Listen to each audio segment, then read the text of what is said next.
I remember that morning well. I woke up to a dark sky. I thought about how grateful I was that as the High Holy Day season was drawing to a close, that it seemed to go very well.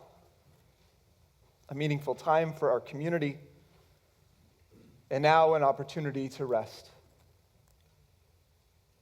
That morning, we had Shabbat Midbar, our hike and meditation, and I was thankful for the space to get outside, to start the year anew.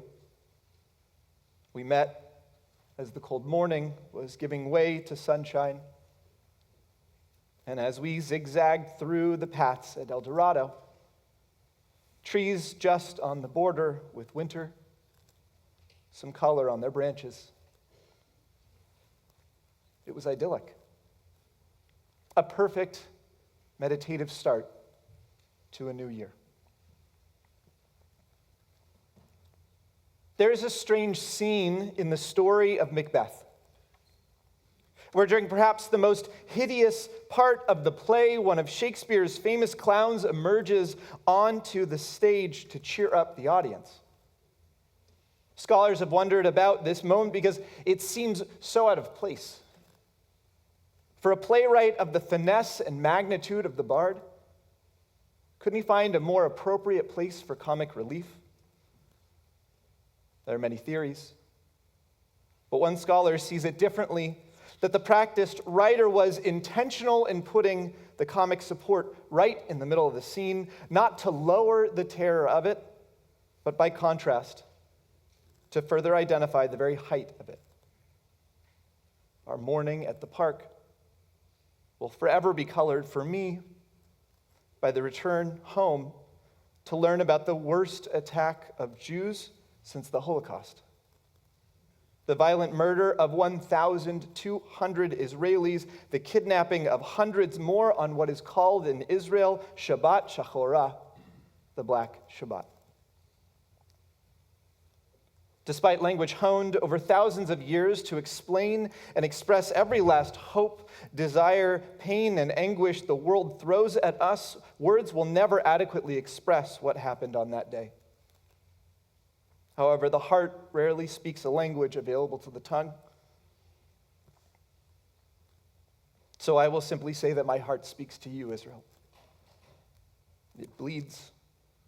It cries for the violence, the pain, and the loss.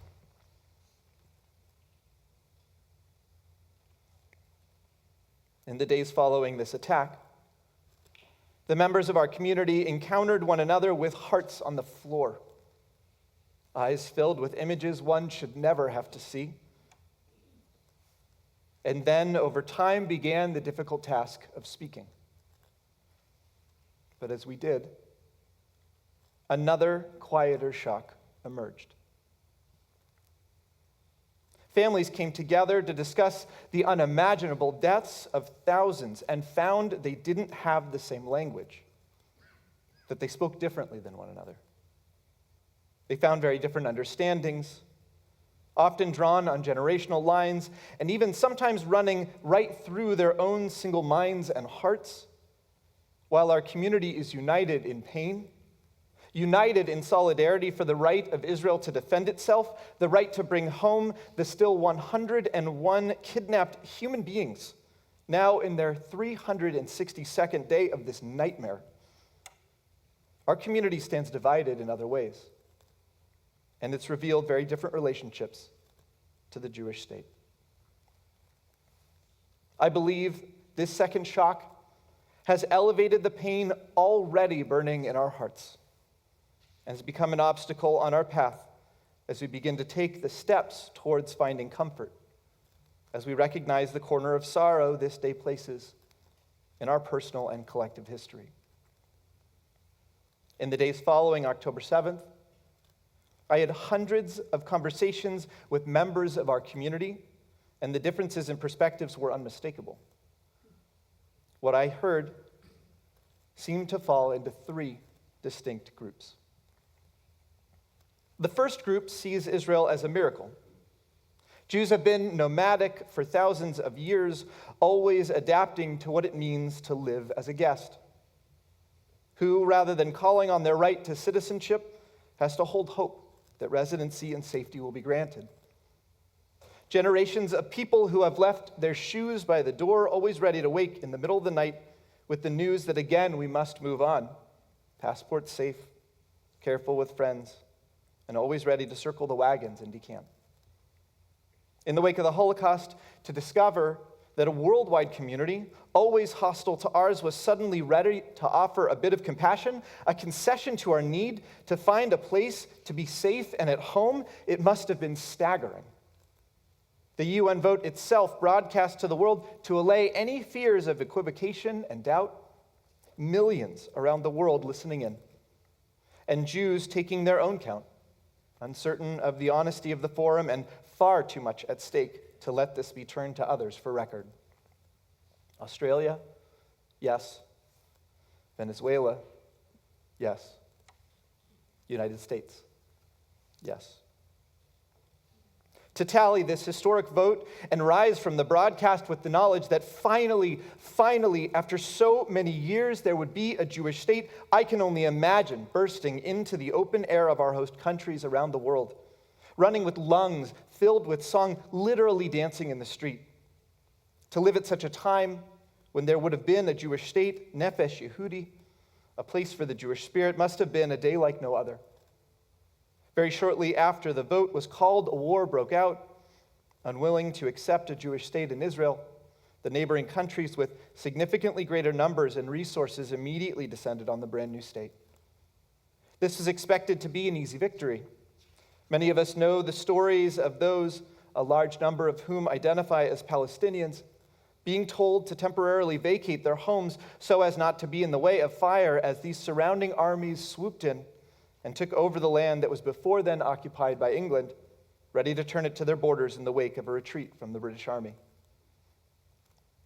But that's not what happened.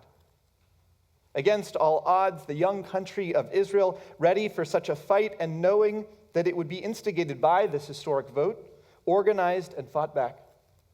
Many Israeli fighters held guns repurposed from the Second World War, the handles engraved with swastikas and holding them with arms still clear with numbers below the wrist. These people pushed the opposing armies back over and beyond the UN borders and secured Israel as an autonomous state. This unlikely beginning raised this event beyond a worthy chapter in our history books to something that could only be described as a miracle. Liturgy was added to the services, lore to our canon. We established holidays to mark the miracle of our time. Nes Gadol Haya Sham, a miracle happened there, became Nes Gadol Haya Po, a miracle happened here. The second group in our community views Israel as a project. Despite the feeling that God was pushing the hand of history to give birth to the modern state, many Israelis rose up in the time before and after the war to put their hands to the task of establishing the country. And of course, building a state is not easy. In addition to sweat equity, they needed real material resources to keep afloat. Organizations developed soliciting the Jewish communities in the United States, now growing in wealth, to send funds to the budding state to help them buy food, building materials, infrastructure. Once divided communities, American Jews, self-decidedly separate from their pioneering counterparts, the Israeli and American Jewish communities began to draw close to one another. The Israelis working hard with the materials provided by their wealthy American siblings, and the American Jews proud to tie their identity and their hopes to the growing country of Israel. For those who traveled to Israel, they met an enterprising young country, inspiring with its innovations and developing economy, a country that spoke English, but with an accent. As tensions continued to rise between Israelis and Palestinians, American Jews saw it as their role to help in the conflict, advocating for Israel's right to defend itself while forging ahead with projects to establish peace. The day that Arafat and Rabin shook hands on the White House lawn, that felt like a central Jewish moment. Indeed, some American Jews kept that iconic photo in prominent places in their homes, proud of the American and Jewish American role in working towards peace in Israel. And the third group in our community sees Israel often in the context of problems. This group is predominantly made up of people who have only known Israel to be a place not developing, but established. A place of major cities, of economies, complete with class division and race conflict. For this group, Israel emerges as a country like any other, with haves and have-nots, divided politics, and religious zealots creeping into the power map of both wealth and government. And then, of course, there is the conflict with the Palestinians, tragic from any viewpoint, and shading every inch of the lens. A miracle, a project, and a problem. How can one small piece of land, one country not even 100 years old, hold so much and so different views? We know that different views have always been a part of being human, and especially of the Jewish community. Our central rabbinic text, the Talmud, has fascinated scholars for centuries with the question of whether it's a compendium of legal instructions or a collection of our culture's favorite stories. Woven throughout is a collection of viewpoints, recorded and broadcast through debates, popular persons, and pithy rhetoric. Perhaps the most prominent vehicle for these broadcasts are the rabbis and their eponymous schools, Shammai and Hillel. Throughout the Talmud text, these two and their schools debate the finer points of practice, ethics, and law. Although ostensibly balanced, it's more often the case that the school of Hillel is followed than the school of Shammai. And the text actually identifies this tendency in one of its anecdotal accounts. You see, the house of Shammai is one that is insistent on being honest and true to themselves. They are the group that says, no matter what, you always tell the truth. I think there's something deeply noble in this. The insistence that even when it's uncomfortable, we are called upon to tell the truth. That when we see something in need of change, for example, that the greater good of truth has a stronger bearing on what we might say than our personal interest of avoiding conflict or sparing feelings. So, why then do we follow Hillel? When Shammai is the one to always speak the truth. Well, Hillel takes a different approach. For Hillel, there is a healthy doubt around any truth that they might speak. For Hillel, even with fervor and weighted thoughtfulness around an issue, there is always the belief that they might grow from their view and learn something. Why? The Talmud asks, do we so often go with Hillel? Because before quoting their own view, the text says, they always identify the view of Rabbi Shammai. Before drawing on their own conclusion, they take input from the conclusions of others, and from there, find their way to move forward. We know all too well the pitfalls of isolated and siloed opinions. Mountains of conversation, scholarship, and tears have been given to the realization that not only are we deeply capable of creating a space where our views are not challenged, but especially in recent years with the rise of new media, there is a concerted effort to encase these silos of viewpoint. There is a real effort to hold us in a space where we are only reading from our own newsfeed, tailored to each of us individually, where the same exact words of a Google search generates very different results based on our own location, our own personalized marketing profile. So I invite us to follow the footsteps of Hillel. And I believe that each of these viewpoints, miracle, project, and problem, can teach us something. From those who view Israel as a problem, we might learn never to blind ourselves to the real problems of our world.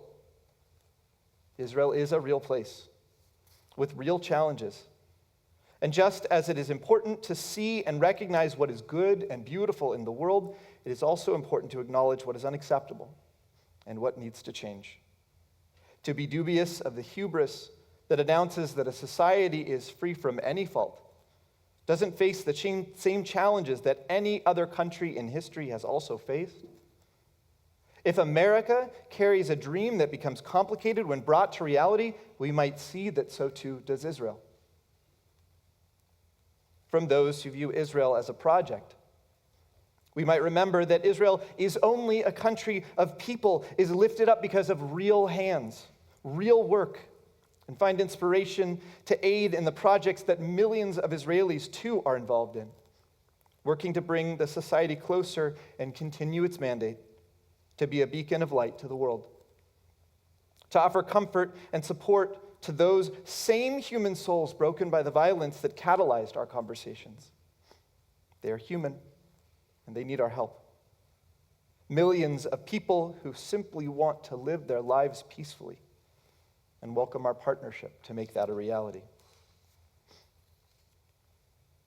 And from those who view Israel as a miracle, we might be reminded of the light just born in the 20th century. The birth of a Jewish state, alive and remarkable in achievement, a beautiful country with the history of our people, the dreams of our future, the hope of 2,000 years realized in our day.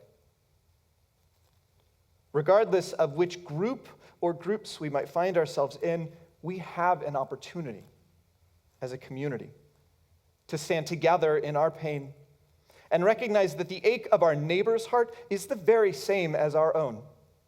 The task of listening to each other has even greater benefits than expanding our minds, expanding our opinions. It expands our hearts as well. It is possible to listen to someone we disagree with, and without trying to fix their concerns, hear the pain underneath them and tie them to our own.